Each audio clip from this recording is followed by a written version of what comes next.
Welcome to our channel. మొన్న మధ్య విడుదలైన పుష్ప 2 ట్రైలర్ అయితే మనం చూసేసాం. అందులో అల్లు అర్జున్ డైలాగ్ ఇది నేషనల్ కాదు ఇంటర్నేషనల్ చాలా పాపులర్ అవుతుంది. ఈ మాదిరిగానే ఉంది జగనన్న కేసుల సంగతి.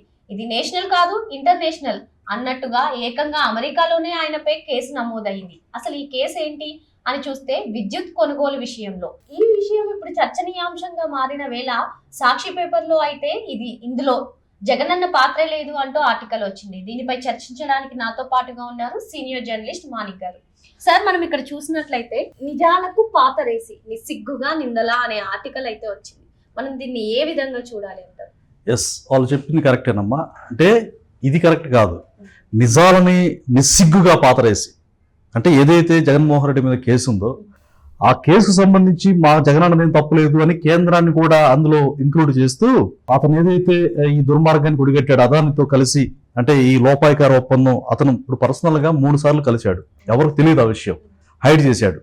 నిస్సిగ్గుగా అబద్ధాలు రాసి జగన్మోహన్ రెడ్డి వెనకేసి రావడానికి ఎంత సొంత పత్రికకి మాత్రం మీడియా విలువలు పాటించొద్దా?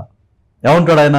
నిజాలకు పాతరేసి అంటే నిస్సిగ్గుగా నిందల, నిస్సిగ్గుగా వెనకేసుకురావడానికి ఈ సాక్షికి కనీసం బాధ్యత లేదా? మీడియా విలువలు పాటించరా అని చెప్పేసి ఈరోజు మనం ఆలోచించాలి. ఇంకా ఏం రాశారు ఒకసారి మనం చూస్తే కనుక, అమెరికాలో అదాని సంస్థ అభియోగాలు నమోదైతే ఇక్కడ వైఎస్ జగన్ పై విష ప్రచారమా?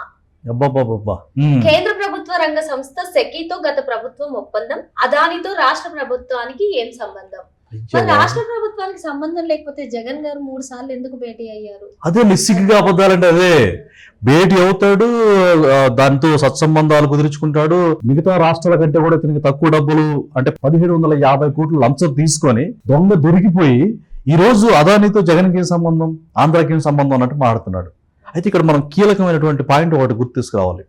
ఇప్పుడు అప్పటి అంటే గత ప్రభుత్వం విద్యుత్ శాఖ మంత్రి ఎవరైతే ఉన్నారో బాలినేని శ్రీనివాసరెడ్డి, ఇదే ఈ కుంభకోణానికి సంబంధించి నన్ను 1 గంటప్పుడు లేపి సంబంధిత శాఖ మంత్రిని కనుక నన్ను సంతకం పెట్టమన్నారు, ఇందులో ఏదో మతలబు ఉందని చెప్పేసి నేను సంతకం పెట్టలేదు అని ఇతనికి సంబంధించినటువంటి గవర్నమెంట్ లో ఇతని బంధువు కూడా ఆయనే చెప్పాడు ఈరోజు. అయితే ఇది పచ్చి అబద్ధం. అంటే ఈ ఆర్టికల్ ప్రజలను ఏమార్చాలని చెప్పేసి, అంటే అబద్ధాన్ని నిజం చేయాలనే పరిస్థితిలో ఇది రాయటం జరిగింది. అంటే దెబ్బ మీద దెబ్బ పడుతున్న వేళ ఇలాంటి ఆర్టికల్ అవునమ్మా. అయితే ఇప్పుడు మెయిన్ వీళ్ళు సాక్షులు రాయడానికి కారణం ఏంటంటే, ఇప్పుడు అతను ఒక రకంగా ఒంటరి అయిపోయాడు. ఎందుకు?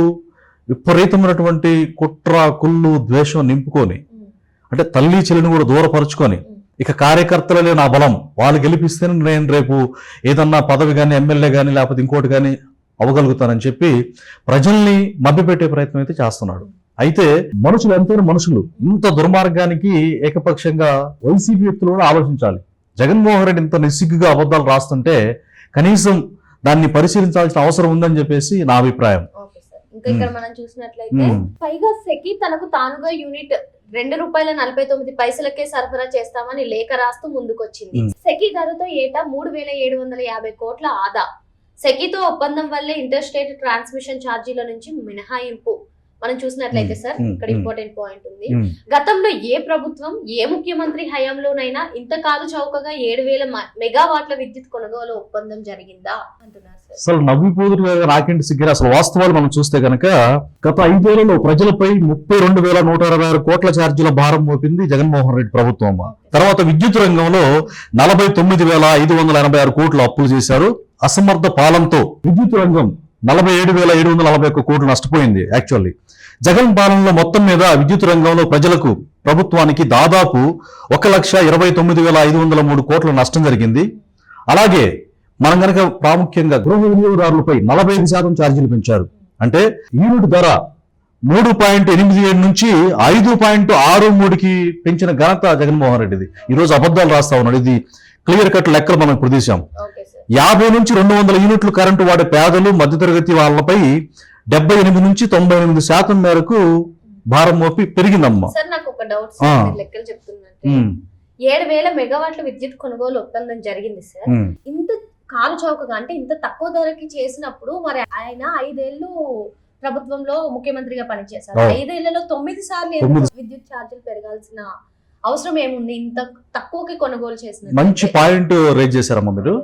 నిజంగానే 9 సార్లు పెంచవలసినటువంటి దౌర్భాగ్యకరమైన పరిస్థితి ఎందుకు వచ్చింది? ప్రజలపై అంత భారం ఎందుకేశారు? ఇప్పుడు నేను చెప్పినట్టుగా 78 నుంచి 98% మేరకు విద్యుత్ ఛార్జీలు ఎందుకు పెంచారు? అంటే ప్రజలు నడ్డి విరిచినట్టు కాదా? అంతకుముందు అయితే చాలా తక్కువ ఉండేదమ్మా. అంటే 3.87 నుంచి 5.63కి పెరిగిందన్నమాట ఛార్జీలో పెంపు. మరి దీన్ని బట్టి ఇది వీళ్ళు ఎంత అబద్ధం ఆడుతున్నారు? వాళ్ళు రాసింది అడుగుతున్నాం. ఇంత చీప్ గా మనకి కరెంట్ కొనుగోలు చేయడం జరిగితే మరి 9 సార్లు పెంచాల్సిన పని ఏమొచ్చింది? ఇక్కడ లెక్కలు చూసినట్లయితే మరి ఛార్జ్ తగ్గింపు అనేది ఉండాలి కదా, ఛార్జ్ ఎందుకు పెంచారు? దీనికి అంటే సంబంధం లేదైనా కొంచెం సింక్ అవుతుంది. ఫర్ ఎగ్జాంపుల్, చంద్రబాబు నాయుడు గారు వివేకానంద రెడ్డి గారిని చంపారని చెప్పేసి రాసిన వ్యక్తే దీన్ని నిగ్గుచాలని చెప్పేసి ఆయన కూతురే, కన్న తండ్రి చనిపోతే అనుమానాస్పదం కాదు, ఆ దారుణంగా నరికి చంపితే కన్న కూతురు కోర్టును ఆశ్రయించరా? అయితే ఆశ్రయించినందుకు ఏం చేశారంటే వీళ్ళు, అయ్యో ఏమో బయటికి తీసుకొచ్చేటట్టుంది, ఏదైతే జగన్మోహన్ రెడ్డి, అవినాష్ రెడ్డి, భారతిరెడ్డి విషయాలు ఉన్నాయో దాన్ని బయటికి తోడేటట్టుందని చెప్పేసి అసలు వీళ్ళే చంపినట్టుగా, అంటే కన్న కూతురు అల్లుడు చంపినట్టుగా రాశారు. అంటే అదే టైపులు వీళ్ళు పెంచింది 98 వరకు పెంచుతారు, ప్రజల్లో నడ్డి విరుస్తారు, ప్రజలను దారుణంగా నాశనం చేయడంతో పాటుగా ఆర్థికంగా అన్ని విధాలుగా. ఇప్పుడు వివేకానంద రెడ్డి కేసు లాగా అంటే వాళ్ళు చేసి మేము చేయలేదు మిగతా వాళ్ళని వేరే వాళ్ళ మీద వేయడం, ఇది వేరే ప్రభుత్వం మీద, గత ప్రభుత్వం మీద, అంటే అంతకు ముందు ప్రభుత్వం టీడీపీ ఉంది కదా, ఆ ప్రభుత్వం మీద నెట్టడం, ప్రజల్ని అబద్ధాలు చెప్పి అరే నిజమే కావాలని చెప్పేసి అనుకోవడానికి ఈ పరమ అబద్ధాలు, నీచమైనటువంటి అబద్ధ సాక్షులు రాసిన ఆర్టికల్లో పచ్చి అబద్ధాలతో చొప్పించిన ఆర్టికల్ మీద ఒక్క నిజం కూడా ఇందులో లేదు. వీళ్ళు రాసినట్టుగా నిస్సిగ్గుగా నిందలేయడంలో సాక్షిని మించినటువంటి అబద్ధ సాక్షి ఎక్కడ కూడా లేదు ప్రపంచంలో నాకు తెలిసి. ఇంకా మనం చూసినట్లయితే యూనిట్ కి ₹2.49 చొప్పున 25 ఏళ్ల పాటు నిరాటంకంగా విద్యుత్ సరఫరా చేస్తామంటే ఏ రాష్ట్ర ప్రభుత్వం అయినా కాదంటుందా? ఓకే సార్, ఎవరైనా సరే 25 years పాటు తక్కువ రేట్ కి విద్యుత్ ఇస్తామంటే ఏ రాష్ట్ర ప్రభుత్వం కాదనదు.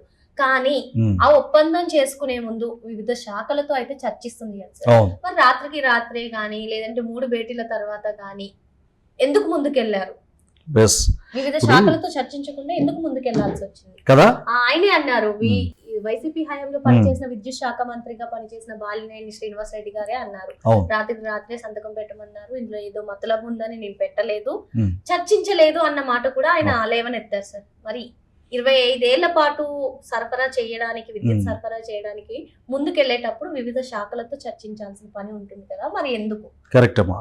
అయితే మీరు అన్నట్టు బాలినేని శ్రీనివాస్ రెడ్డి అర్ధరాత్రి 1 గంటప్పుడు ఆ ఫైల్ సంతకం పెట్టమని వచ్చినప్పుడు ఈ యొక్క కుంభకోణంలో భాగంగా జగన్మోహన్ రెడ్డి పంపిస్తే దీంట్లో మతలబు ఉందని చెప్పినప్పుడు ఆయన పర్సనల్ సెక్రటరీ కూడా చెప్పాడంట, సార్ దీని మీద సైన్ చేయొద్దని చెప్పేసి అలర్ట్ చేశాడు. ఈయన పెట్టలేదు, పెట్టకుండా కేబినెట్ ఆమోదం చేత దాన్ని ఓకే చేసుకున్నారు. అయితే ఇక్కడ కీలకమైన పాయింట్ ఏంటంటే ఈ విషయాన్ని ముందుగానే పసిగట్టి బాలినేని శ్రీనివాస్ రెడ్డి జనసేనలో చేరాడు అనేది మనకి సీనియర్ జర్నలిస్టులు డిస్కస్ చేసుకోవడం కావచ్చు, అలాగే రాజకీయ విశ్లేషకులు చెప్తున్న మాట. అంటే అది రీజనబుల్ గా కూడా ఉంది. ఇది ఖచ్చితంగా ఈ కుంభకోణం బయటపడుతుంది, ప్రభుత్వం మారితే ఇది పెద్ద సంచలనం అయిపోద్దని ఆయన సేఫ్ జోన్ లో ఉండాలని జనసేనలో చేరారు. అయితే ఈ బాలినేని శ్రీనివాస్ రెడ్డి నా ఆమోదం లేదని తప్పించుకునే ప్రయత్నం చేస్తున్నారు. కానీ అంటే కేబినెట్ ఆమోదం అంటే కేబినెట్ లో ఈయన భాగం కదా, మరి ఈయన సంబంధం లేకుండా ఎలా ఉంటుంది? ఈయన అంగీకరించినట్టే కదా. ఇంకో ఇంపార్టెంట్ పాయింట్ ఏంటంటే లేదు ఇది తప్పు, నాకు సంబంధం లేదని చెప్పేసి ఆయన పాయింట్ రేజ్ చేయలేదు, అప్పుడు కామ్ గా మిన్నకుండిపోయారు. ఈ రోజు బయటపడిన తర్వాత జనసేనలోకి వచ్చి నాకేం తెలియదు అన్నట్టు తప్పించుకునే ప్రయత్నం చేస్తున్నారు. కానీ బాలినేని శ్రీనివాసరెడ్డి కూడా అందులో పాలిభాగస్వరి అన్నది సుస్పష్టం అనమాట. ఇంకా మనం చూసినట్లయితే అసలు అధిక ధరలకు పీపీఏలు చేసి అడ్డగోలు స్కామ్లకు పాల్పడింది చంద్రబాబు అని రాసింది. దీన్ని మనం ఎలా చూడాలి సార్? అసలు లేస్తే విజనరీ లీడర్ అటువంటి పెద్ద మీద ఆయన ఏంటంటే అభివృద్ధి పరచడమే తెలుసు, కానీ ప్రజల్ని అభివృద్ధి వైపు పరుగులు తీయించాలని 18 గంటలు కష్టపడడం ఆయన తెలుసు. ఇదేదో మామూలుగా నేను చెప్పడం కాదు, ప్రజలందరూ తెలుసమ్మా. అయితే అలాంటి అభివృద్ధి చేసేటువంటి మంచి పాలిటిక్స్ చేసేటువంటి చంద్రబాబు గారి మీద ఎప్పుడు విషం కక్కటమే. ఇప్పుడు అంతెందుకు, వివేకానంద రెడ్డి గారి మర్డర్ విషయంలోనే చంద్రబాబు నాయుడు గారు చంపారన్నారు, తెలిసిన తర్వాత చంద్రబాబు నాయుడు గారి మీద యాక్షన్ తీసుకోవాలిగా. అంటే ఈయన పేరుని ఏంటంటే ఈయనకి ప్రజల్లో ఆదరాభిమానాలు పెరుగుతున్నాయి, అది సహించలేక అక్కసును వెళ్ళబోడ్చుకోవడం తప్పితే ఆయన పేరుని అభివృద్ధి ప్రదాత, నిజానికి ఆయన విజనరీ. అయినా మనం చూసుకున్నట్టయితే ఆయన గెలిచిన ప్రతిసారి ఒక విజన్తో ముందుకెళ్తారు. అంటే 2047 వరకు ఇప్పుడు ఒక దీర్ఘకాలిక ప్రణాళిక వేశారు. అంటే ఎట్లా ఉండాలని ఒక గోల్ పెట్టుకొని ఆ గోల్ ప్రకారం పనిచేసుకుంటూ పోవడం. అలాంటి గొప్ప నాయకుడిని పట్టుకొని ఏమంటాడు ఈయన, స్కామ్లకు పాల్పడిన చంద్రబాబే, పసలేని స్కిల్ డెవలప్మెంట్ స్కామ్ అని చెప్పేసి ఆయన 53 రోజులు అక్రమంగా నిర్బంధిస్తే ఏం జరిగింది? ఆయన ఏం చేయలేదని బయటకు వచ్చాడు నిర్దోషిగా. అంటే భౌతికంగా ఆయన హింసపడడం, అంటే ఫిజికల్ గా అసలు ఆయన్ని భౌతికంగా డ్యామేజ్ చేసే ప్రయత్నం కూడా చేశారమ్మా. ముందు అసెంబ్లీలో కూడా ఆయన దుఃఖపడి గుండె పగిలేదు, మానసికంగా వేధించారు. ఈ దుర్మార్గులు ఎంతకైనా ఏదైనా మాట్లాడతారు. ఈ పేపర్లో వచ్చింది ఎల్లో మీడియా ఉన్నాడు, వీళ్ళ కలర్ ఏంటమ్మా, మనకి పైన చూస్తే కనుక ఏముంటది, ఎల్లో ఉంటుంది, ఎల్లో కలర్ ఉంటుంది పేపర్కి. కానీ వీళ్ళు చేసే మొత్తం కూడా నీలి కబుర్లు, అంటే ఒక బూత్ కబుర్లు అనుకోవచ్చు. ఈ నీలి మీడియా కూలి మీడియా కుతంత్రపు మీడియా ఏముంటదంటే చంద్రబాబు గారి మీద ఎప్పుడు ఆడిపోసుకోవడం తప్ప, అభివృద్ధిని అడ్డుకట్ట వేయడం తప్ప, వీళ్ళు చేసేది మొత్తం వినాశనం, హత్యలు. ఈ హత్య రాజకీయాలు తప్పితే ఈ పేపర్ ఒక కరపత్రం కంటే దారుణం అమ్మా. ఇది ప్రజలు నమ్మే పరిస్థితిలో ప్రజెంట్ అయితే లేరు అనమాట. ఇది మొత్తం విద్యుత్కు సంబంధించిన విషయంలో పచ్చి తప్పులు తొడగని మనం చెప్పొచ్చు. మరి ఈ రోజు ఈ అంశంపై చర్చించాం. మరో రోజు మరో అంశంతో వచ్చేద్దాం. నమస్తే. నమస్తే.